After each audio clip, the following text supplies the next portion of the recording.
আসসালামু আলাইকুম এভরিওয়ান। আশা করি সবাই ভালো আছেন। আমি অনেক ভালো আছি। আমি আপনাকে আজকে দেখাবো সেটা হচ্ছে যে আজকে আমি কি রান্না করব। সো আগে বাইরের জিনিসটা দেখিয়ে নেই কেমন।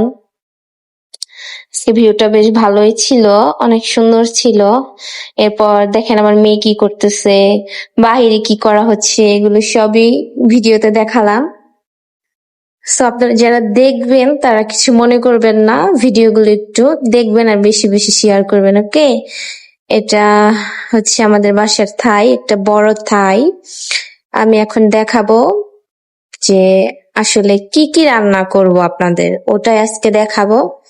সো আমার হাজবেন্ড আমার পিছন দিয়ে ভিডিও করে এই যে আমাকে ডাকতেছিল, তো আমি বলতেছিলাম যে এখানে নিয়ে আসেন।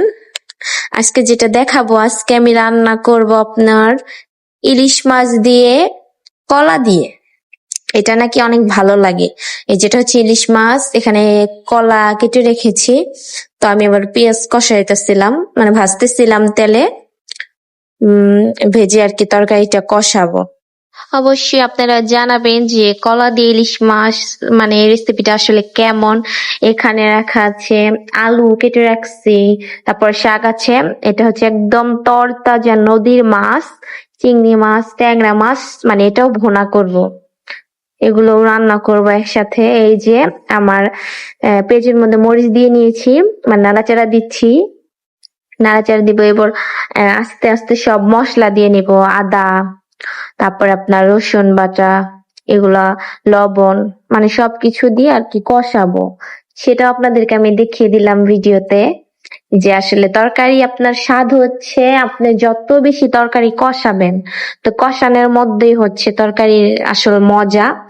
ভালোভাবে ঝাল মরিচ সবকিছু দিয়ে বেশি বেশি কষিয়ে, মানে ভালো করে কষিয়ে, যে কোনো তরকারি আপনি কষিয়ে বেশি করে, মানে সুন্দর মতো পানি পানি দিয়ে তরকারিটা দিয়ে দিবেন, মানে সেই তরকারিটা খেতে বেশি মজা। যেহেতু আমি বাড়ির বউ, তো আমাকে একা একাই সব কাজ এক হাতেই করতে হয়। এই যে আমার তরকারির মশলাটা বলক হয়ে উঠে এসেছে।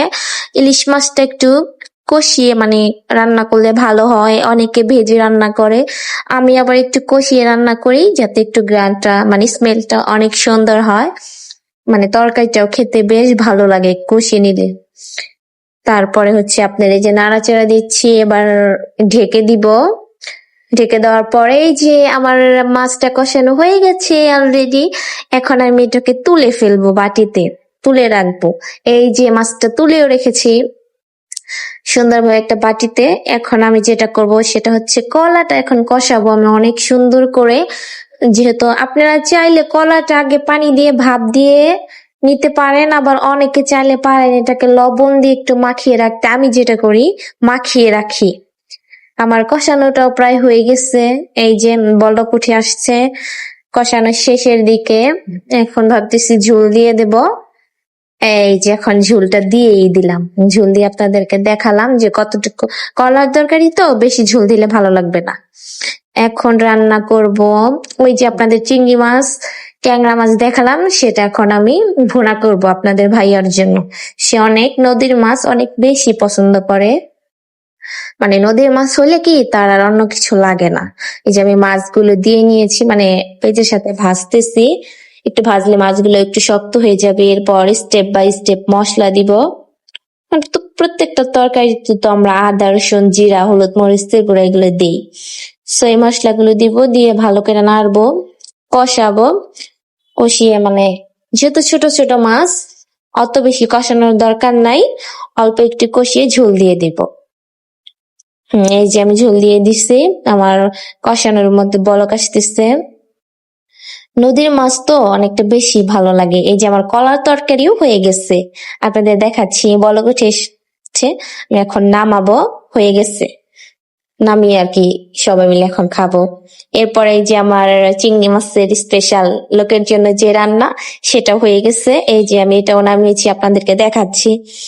আর একটা জিনিস বেসিক্যালি যেটা, আমরা যেহেতু বাঙালি মাছে ভাতে, সো আপনাদের শাক, এটা হচ্ছে কমলি শাক না কি বলে, কলমি শাক এরকম একটা কিছু। ভাবতেছি শাকটাও ভাজবো, মাছ রান্না করলাম 2 পদের, তো শাকটাও ভাজবো। শাক তো এমনিতে অনেক পুষ্টি, শাকসবজি আমাদের দৈনন্দিনই খাওয়ার দরকার। কারণ এটা না খেলেই নয়।